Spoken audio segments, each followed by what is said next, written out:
इंसान के जीवन में सबसे ज्यादा इंपॉर्टेंस किस चीज की होती है? पैसे रुपए की, धन दौलत की, या सुकून की? मेरे ख्याल से इंसान के जीवन में सबसे ज्यादा इंपॉर्टेंट चीज जो होती है वो है सुकून। एक आदमी के पास लाखों रुपए, करोड़ों रुपए होते हैं, लेकिन उसके पास सुकून नहीं होता है। वो हमेशा जीवन भर दुखी रहता है। और एक गरीब व्यक्ति के पास कुछ भी नहीं होता है, वो रूखी सूखी खा करके भी एक सुकून भरी जिंदगी जीता है। वो सबसे ज्यादा महान है और सबसे ज्यादा अमीर है। इसलिए इंसान के लाइफ में मेरे ख्याल से सुकून सबसे बड़ा रोल प्ले करता है।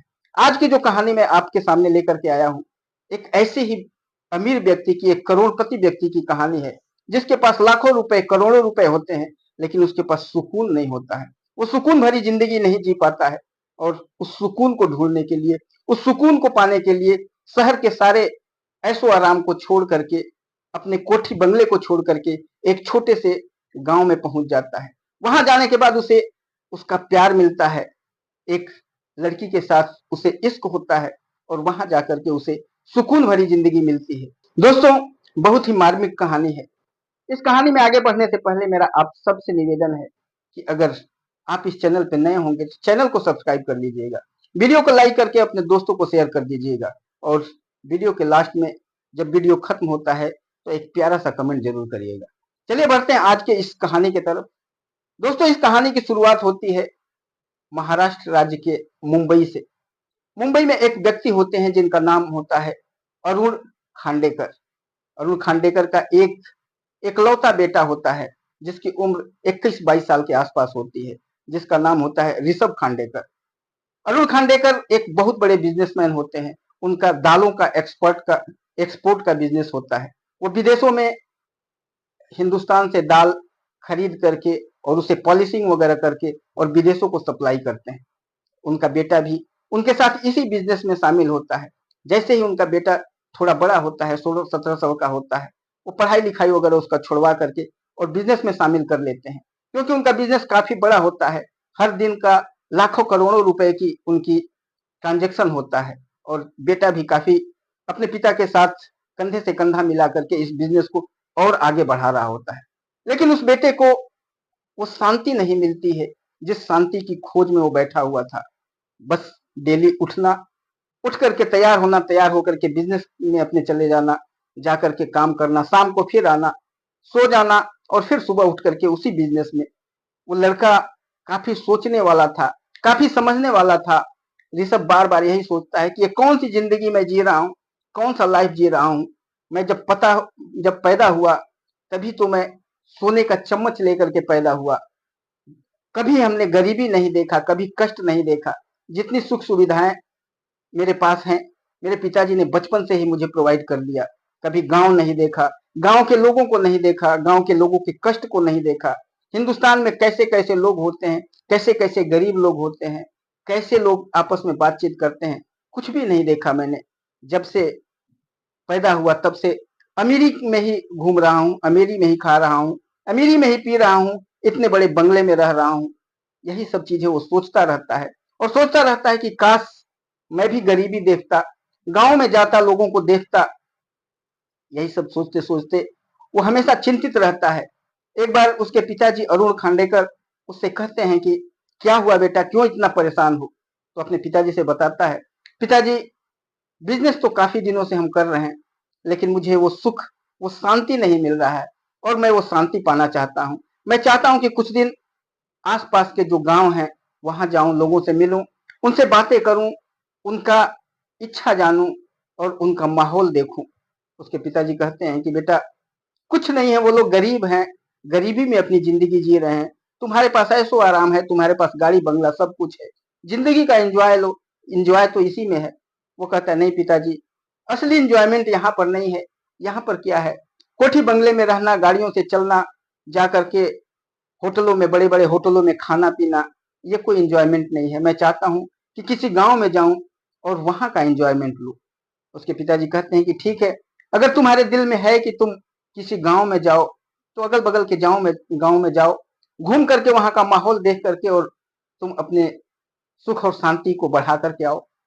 वो लड़का अपने पिताजी को कह करके और एक दिन अपनी गाड़ी लेता है, अपनी कार लेता है, और कार में बैठ करके वहां से तकरीबन 250 किलोमीटर दूर एक पहाड़ी एरिया होता है, समुद्र के किनारे एक पहाड़ी एरिया होता है और उन समुद्र और पहाड़ी के बीच में एक छोटा सा गांव होता है, काफी पिछड़ा हुआ गांव होता है। वहां पर बिजली वगैरह का भी समस्या था, वहां के लोगों को बाहर आने के लिए और खाने पीने के लिए भी समस्या होता था। गरीबी में वो लोग अपना जीवन यापन करते हैं। उस गांव में वो जाता है, अपनी गाड़ी लेकर के उस गांव में पहुंच जाता है और सुबह से शाम तक उन पहाड़ियों में, उस समुद्र के किनारे, उन गांव में घूमता रहता है, लोगों से बातें करता रहता है, काफी इंजॉय करता है, काफी उसे अच्छा लगता है। शहर से बहुत ही अच्छा उसे लग रहा था। सुबह से शाम तक जब घूमता है, शाम जब होता है तो वो सोचता है कि चलो अब घर के लिए निकलता हूँ, और अपनी गाड़ी लेकर के घर निकलने ही वाला होता है, तब तक से जोर की बारिश होने लग जाती है। जब जोर की बारिश होने लग जाती है तो वो सोचता है कि चलो मैं तो कार में ही हूँ, बारिश होने दो, कोई दिक्कत नहीं, इसी बारिश में ही घर पहुंच जाऊंगा, 200-250 किलोमीटर तो दूर है, 2-3 घंटे में मैं पहुंच जाऊंगा। और वो अपनी गाड़ी लेकर के चल देता है। अभी थोड़ी ही दूर गया होता है तब तक से उसकी गाड़ी बंद हो जाती है और उसकी गाड़ी स्टार्ट ही नहीं होती है। काफी परेशान होता है, काफी हैरान होता है, कोशिश करता है कि किसी भी तरीके से गाड़ी स्टार्ट हो जाए।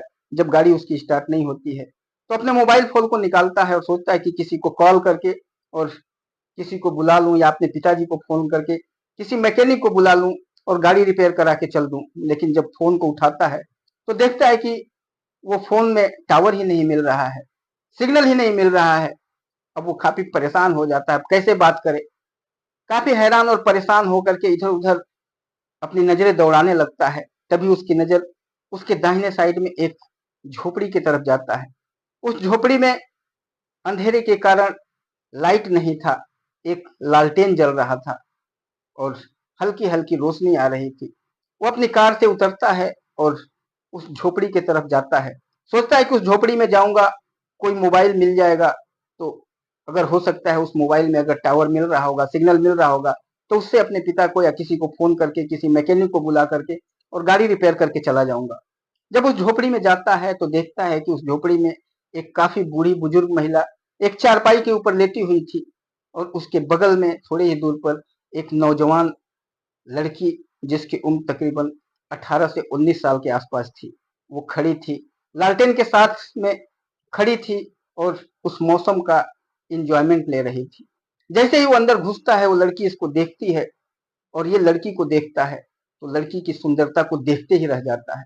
उस लालटेन की रोशनी में उस लड़की की दुधिया सफेदी को देख करके, उसके चेहरे की सुंदरता को देख करके ये बिल्कुल ही मंत्रमुग्ध हो जाता है और लगातार उसी को देखता रहता है। वो लड़की जब इसको देखती है तो महसूस करती है कि ये व्यक्ति लगातार मुझे ही घूरा जा रहा है, मुझे ही देखा जा रहा है। तभी वो चुटकी बजाती है और कहती है कि हेलो, कौन है आप, किसको देख रहे हैं, कहाँ से आए हैं, कैसे इस घर में घुस गए हैं। कई सारे क्वेश्चन उसके साथ एक साथ ही कर देती है। वो लगातार उसे घूरे जा रहा था, मंत्रमुग्ध था। अचानक ऐसा लगता है जैसे वो नींद से जगा हो, उसे किसी ने कुछ पूछा हो। तभी वो एक बाइक उसे कहता है कि मैं राहगीर हूँ, मैं यहाँ पर घूमने के लिए आया था, अंधेरा हो गया, मेरी गाड़ी खराब हो गई, कोई मैकेनिक नहीं है, इसलिए मैं आपके पास आ गया। आपके पास कोई मोबाइल फोन हो तो दे दीजिए, मैं उसमें अपने घर पे अपने पिताजी वगैरह से बात करके और किसी मैकेनिक को बुलवा लूंगा, मेरे मोबाइल में सिग्नल नहीं मिल रहा है। तब वो लड़की कहती है कि देखिए, यहाँ पर ये जो एरिया है, यहाँ पर किसी भी मोबाइल में सिग्नल नहीं मिलता है, और खास तौर से जब ऐसा मौसम, बारिश का मौसम या आंधी तूफान का मौसम होता है तो बिल्कुल ही सिग्नल नहीं मिलता है। और हम लोगों को अगर कभी कभी बातें करना होता है तो यहाँ से ऊपर जाकर के, वो पहाड़ी के ऊपर हम लोग जाकर के बात करते हैं, वहां हल्का फुल्का सिग्नल मिलता है, वहीं पर बात हो सकता है। और अभी तो रात हो चुका है, अब तो पहाड़ी पर जाना भी संभव नहीं है, वहां पर बड़ी मुश्किल है, आप पहाड़ी पर जा भी नहीं सकते हो। तभी वो काफी हैरान और परेशान हो जाता है। तभी वो लड़की कहती है देखिए, अब आप कहीं भी नहीं जा सकते हैं, अगर किसी मैकेनिक को भी बुलाया जाएगा तो यहाँ पर इस समय कोई मैकेनिक भी नहीं आएगा, जब तक सुबह नहीं होगा तब तक यहाँ कोई नहीं आ सकता है। यहाँ पर न बिजली है और न ही किसी के आने जाने का कोई साधन है। अब जो भी होगा सुबह ही होगा, अगर आपको आराम करना है तो यहीं पर आप आज रात बिता लीजिए। तभी उसकी जो बूढ़ी माँ बगल में सो रही थी, वो कहती है बेटी, कौन है ये। उस लड़की का नाम शालिनी होता है। शालिनी को कहती है कि शालिनी, कौन है ये। तो शालिनी कहती है माँ, एक राहगीर है जो घूमने के लिए आया था, लेकिन बारिश होने की वजह से इसकी गाड़ी खराब हो गई और ये यहीं पर रुक गया, आगे ये जा नहीं पा रहा है। तभी वो कहती है कि बेटा, अब तुम आगे नहीं जा पाओगे जब तक सुबह नहीं होता है। वो बूढ़ी महिला भी उठ करके उसके पास आ जाती है और उससे उसके बारे में पूछने लगती है। जो ऋषभ होता है सारी चीजें उसको बता देता है, बूढ़ी माँ को सारी चीजें बताता है और कहता है कि मेरे पिताजी यहाँ पर मुंबई में रहते हैं, वो बहुत बड़े बिजनेसमैन हैं। मैं घूमने के लिए आया था लेकिन यहाँ पर आकर के फंस गया। तभी वो माता जी कहती हैं कि यहीं पर आप आराम करो, कुछ खा पी लो और सो जाओ, सुबह उठ करके आप चले जाना। शालिनी जाती है और एक चारपाई, एक टूटी सी चारपाई उसके पास होता है, वो उठा करके ले आती है। एक बिस्तर ले आती है, एक बिछौना ले, टूटा फूटा फटा पुराना एक बिछौना होता है, उसको ले आकर के उस चारपाई पर बिछा देती है और कहती है कि आपने अभी तक तो खाना भी नहीं खाया होगा। ऋषभ कहता है कि नहीं, मैंने कुछ भी नहीं खाया, मैं सुबह से ऐसे ही घूम रहा हूँ। मैं सोचा था शाम को घर चला जाऊंगा तो घर जाकर के खाऊंगा या रास्ते में कहीं किसी दुकान पर खाऊंगा, लेकिन इस तरह से मैं फंस गया। तभी उसकी बूढ़ी माँ कहती है, बेटी, इसे कुछ तुम्हारे पास है तो उसको खिला दो, क्योंकि ऐसे किसी भी व्यक्ति को बिना खाए सुलाना नहीं चाहिए। इसको कुछ रूखी सूखी तुम्हारे पास जो भी है वो खिला दो और खिलाने के बाद इसको इसकी चारपाई लगाकर इसको सुला दो। शालिनी जाती है और एक टूटे फूटे बर्तन में दो चार रोटियां लेकर के आती हैं और साथ में कुछ चटनी लेकर आती है, क्योंकि उनका खाना यही था, गरीब लोगों का यही भोजन होता है। इसी को खा करके वो लोग काफी अपने आप को खुशहाल महसूस करते हैं। उनके किसी भी तरह का पैसे रुपए आलतू फालतू चीजों का उनको चिंता नहीं होता है। बस ये रूखी सूखी रोटी खा करके और ठंडा पानी पी करके अपनी जिंदगी को निर्वाह करते हैं और हमेशा खुश रहते हैं। दोस्तों, वो लेकर के आती है और जब उसको देती है, ऋषभ जब उस खाने को देखता है तो बिल्कुल उसे ऐसा लगता है कि क्या मुझे आ गया, ऐसा कौन सा खाना, कैसे खाऊंगा मैं इस खाने को। जो लड़का हमेशा पिज्जा बर्गर और आलतू फालतू चीजें खाने का जो आदी था, उसके सामने एक रूखी सूखी रोटी अगर दे दिया जाएगा, वो भी चटनी के साथ, प्याज के साथ, वो कहाँ से खा पाएगा। उसे जब पहला निवाला जब उठा करके वो डालता है तो उसके गले से अंदर ही नहीं जाता और वो उबकारियां मारने शुरू कर देता है। तभी शालिनी उसके पास आती है, उसके सामने बैठती है और मुस्कुराने लगती है, हंसने लगती है। कहती है, ये अमीरों का खाना नहीं है, ये आपके अंदर नहीं जाएगा, आप इसको पचा भी नहीं पाओगे। अमीर लोग, पिज्जा बर्गर खाने वाले लोग ये रूखी सूखी रोटी कैसे पचा पाएंगे। उसके सामने बैठ जाती है और कहती है, मैं अभी आपको खिलाती हूँ, देखिए कैसे। और अपने हाथों से उस रोटी को तोड़ती है, चटनी के साथ मिला करके और प्याज के टुकड़े के साथ अपने हाथों से जब उसके मुंह में डालती है तो उसे ऐसा आभास होता है, ऐसा महसूस होता है कि ऐसा तो खाना कभी जीवन में खाया ही नहीं होता है। सामने बैठी हुई मुस्कुरा रही होती है, खिलाने वाली जो होती है सामने बैठ करके मुस्कुरा रही होती है और उसके मुंह में अपने हाथों से नेवाला डाल रही होती है। उसके अंदर की जो फीलिंग थी उमड़ उमड़ करके बाहर आ रही थी। इतना खुश हो रहा था जैसे उसको पूरी दुनिया जहान मिल गई हो और बहुत ही खुशी के साथ उस खाने को खा रहा था। अब उसे खाना, वही खाना जिसको अपने हाथों से नेवाला डालने के बाद उसे उबकारियां आ रही थी, वही खाना शालिनी के हाथों से जब खा रहा था तो उसे काफी आनंद आ रहा था। उसे ऐसा लग रहा था जैसे कि आज तक जो भी पिज्जा बर्गर या जो कुछ भी मैंने खाया, इतना अच्छा, इतना टेस्टी खाना तो कभी लगा ही नहीं। और सारी रोटियां चटनी और प्याज के साथ वो खा जाता है और काफी खुश होता है। तभी शालिनी जाती है और एक गिलास पानी ले आकर के उसको पिलाती है। पानी पी करके और काफी हंसी खुशी और शालिनी से कहता है कि बहुत बहुत धन्यवाद, आपने बहुत अच्छा खाना खिलाया, बहुत ही दिल को संतुष्टि हुआ। शालिनी कहती है कि अगर खिलाने वाला सामने हो और खुशी खुशी प्यार से खिलाए तो जहर भी आदमी को अच्छा लगने लग जाता है। ये तो खाना ही था। और उसके बाद उसे कहती है कि अब आपका ये बिस्तर है, इस बिस्तर पर आप आराम करिए, सो जाइए, सुबह मैं आपको जगा दूंगी, आप उठ करके अपनी गाड़ी को रिपेयर करा के आप अपने घर चले जाना। शालिनी भी अपने बिस्तर पर जाकर के सो जाती है और ऋषभ भी अपनी चारपाई के ऊपर जाकर सो जाता है।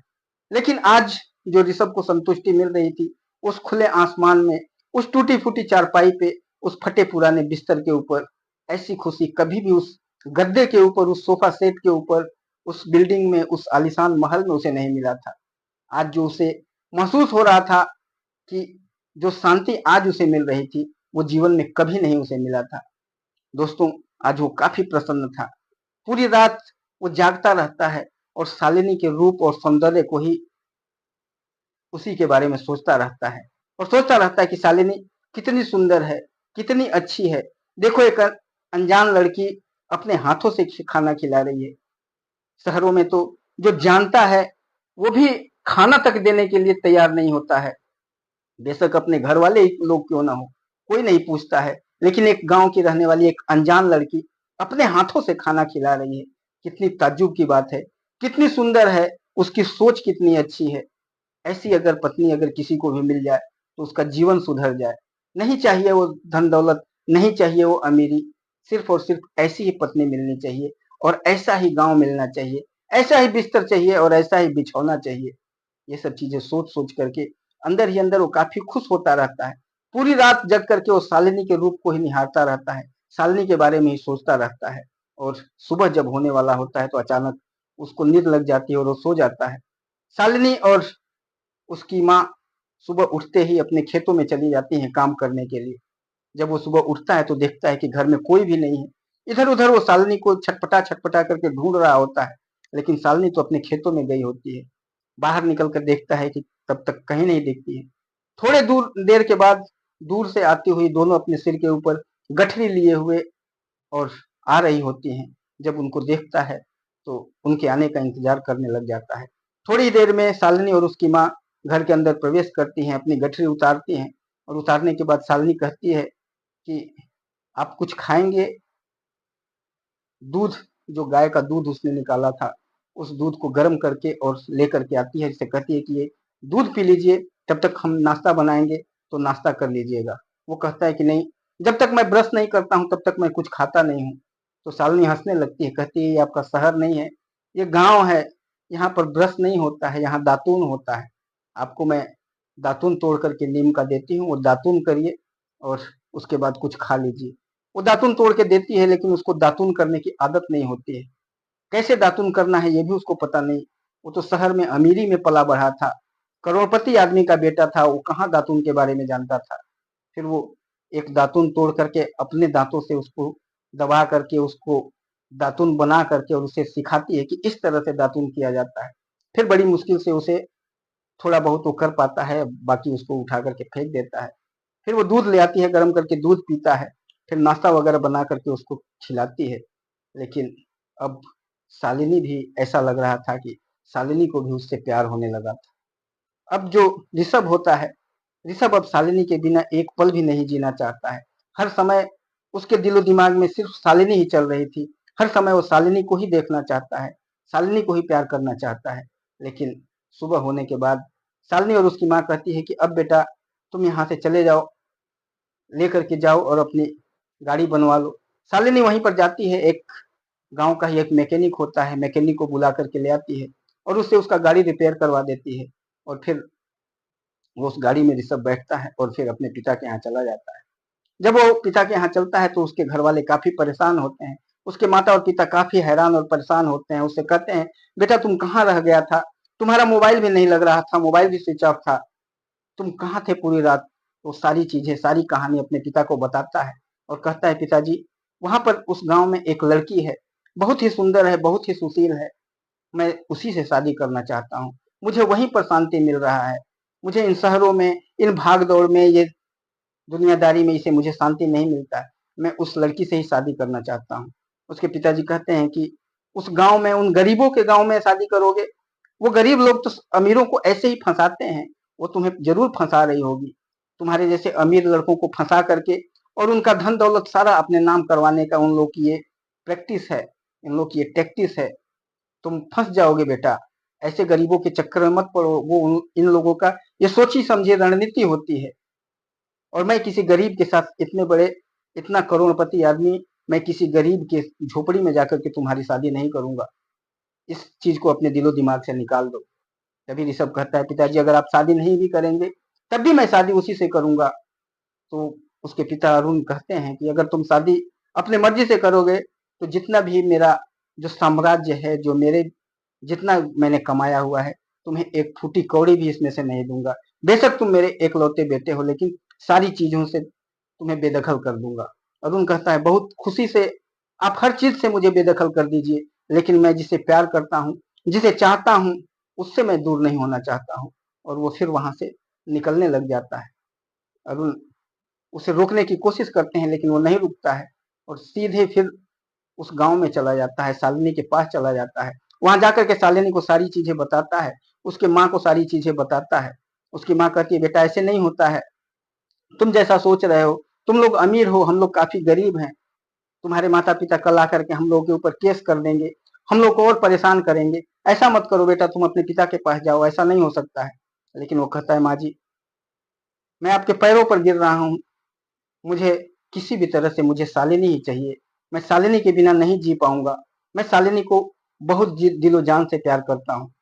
जब उसकी माँ देखती है कि इस तरह की बातें जब देखती है, तो सोचती है कि इससे ज्यादा शालिनी के लिए सुंदर और इससे ज्यादा नेक विचारों वाला लड़का नहीं मिल सकता है।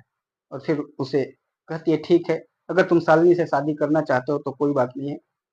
गांव के कुछ लोगों को बुलाती है और वहीं पर एक मंदिर में शालिनी का और ऋषभ की दोनों की शादी हो जाती है। काफी अच्छे से दोनों पति पत्नी बन जाते हैं और वहीं पर एक बगल में नया झोपड़ी बनवा करके और वहीं पर ऋषभ शालिनी के साथ रहने लग जाता है। समय बीतता रहता है, शालिनी के साथ रहते रहते उसे 4-5 महीने बीत जाते हैं। अब वो बिल्कुल उस गांव के रीति रिवाज में बिल्कुल घुल मिल गया था। वहां का पहनावा, वहां का हर चीज वो अडॉप्ट कर चुका था। सुबह उठते ही शालिनी और उसकी माँ के साथ खेतों में जाना, जानवरों को चराना, जानवरों के लिए चरी ले आना, जानवरों को खिलाना पिलाना, और जितने भी वो गांव के जितने भी फंक्शन वगैरह थे, सारी चीज में उस गांव का हो करके अटेंड करना। काफी हंसी खुशी से अपनी जिंदगी को एंजॉय कर रहा था, अपनी लाइफ को काफी अच्छे से जी रहा था। और शालिनी को पा करके, शालिनी जैसी पत्नी पा करके तो वो बिल्कुल फूलों नहीं समा रहा था। बहुत अच्छे विचारों की उसकी पत्नी थी। दोनों पति पत्नी काफी अच्छे से जी रहे थे। 6 महीने जब बीत जाता है तो एक दिन उसके दरवाजे के पास, उस झोपड़ी के पास एक लंबी सी बड़ी सी कार आकर के रुकती है। जब ऋषभ उसके तरफ देखता है तो समझ जाता है कि ये कार किसी और की नहीं, मेरे माता पिता की ही होगी। तभी उस कार में से उसके पिताजी और उसकी माँ निकलते हैं। इधर शालिनी और उसकी माँ सोचती रहती है कि कौन आ गया, कौन वीआईपी आदमी आ गया यहाँ पर। और तब ऋषभ बताता है कि कुछ नहीं, ये मेरे पिताजी हैं और मेरी माँ है।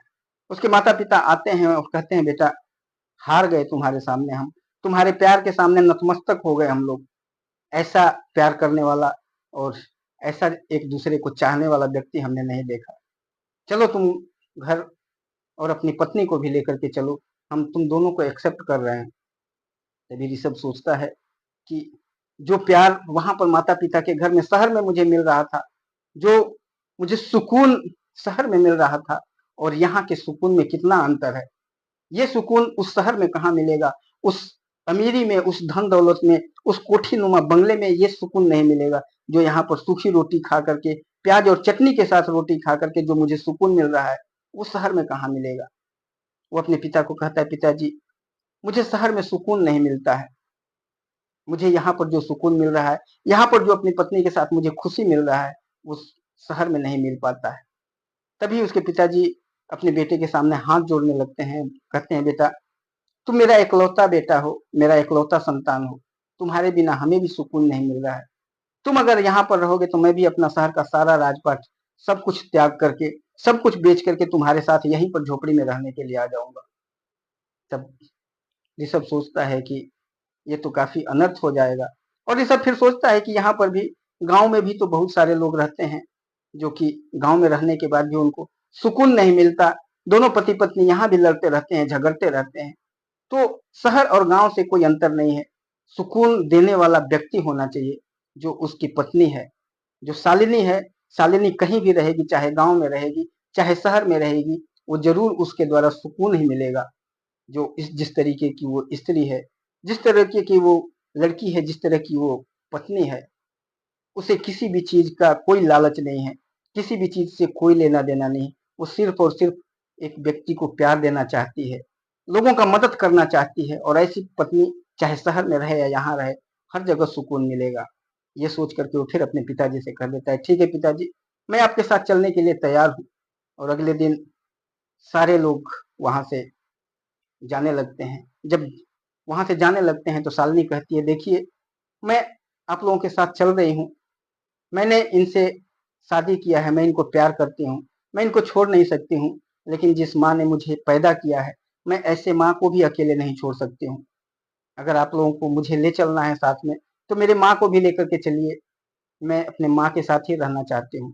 तभी जो ऋषभ के पिताजी होते हैं कहते हैं कि बेटी, बहुत ही बहुत ही उच्च कोटि की और बहुत ऊपर सोचने वाली तुम बेटी हो, और तुम्हारी जैसे बहू पा करके मैं भी धन्य हो गया। तुम अपनी माँ को भी लेकर के चलो। और फिर वो अपनी माँ को भी अपने साथ लेकर के शहर में चली जाती है।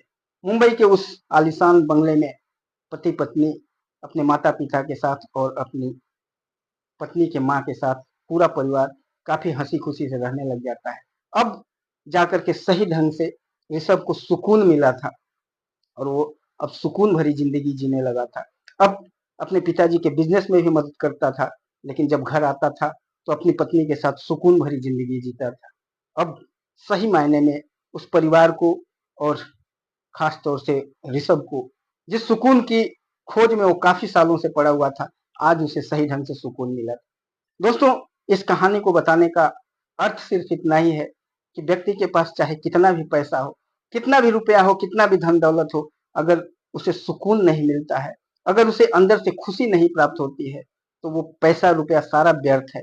गरीबी में भी जी करके, सूखी रोटी खा करके भी, प्याज और चटनी से भी अपनी जिंदगी निर्वाह करने के बाद जब इंसान के दिल में खुशी होती है और अंदर से उसे सुकून प्राप्त होता है, वो जीवन काफी खुशनुमा जीवन होता है।